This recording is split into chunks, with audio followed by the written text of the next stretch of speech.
In today's video, I'm going to teach you how to do Mondaycom reporting and analytics. To get started, log into your Mondaycom account and make sure you're in the correct workspace before building anything. This is important because your dashboards and reports will pull data from the boards inside that workspace. Once you're in, click the plus icon beside your workspace to add something new, then choose Dashboard.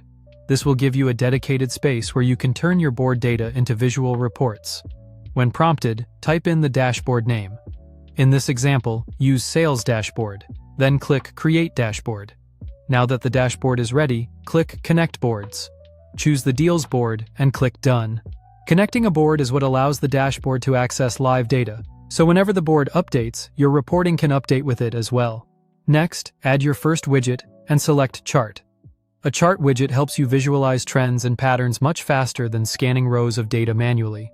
After adding it, rename your chart so it's easy to recognize later. Then open the three-dot menu on the chart and go to Settings. From there, add a filter. Choose Deals, then select Deal Value. This lets you report using a numeric field, which is very useful for revenue-based reporting. For the condition, choose greater than or equal to, then enter $10,000. This filter will narrow the chart so it only includes deals that meet or exceed that value, helping you focus on higher value opportunities. After that, add another widget and choose Numbers.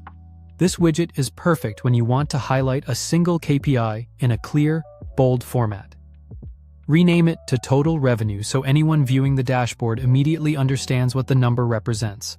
Now add one more widget and select Chart again. Open the three-dot menu, click Settings, and change the chart type to pie for this example. Pie charts are especially helpful when you want to show how a total is divided into categories. Next, add a filter, select Deals, and then choose Status. The status field is useful for segmenting deals by progress or condition. Set the condition to Is, then select Done, Working on it, and Stuck. These filters help the chart focus on specific workflow stages.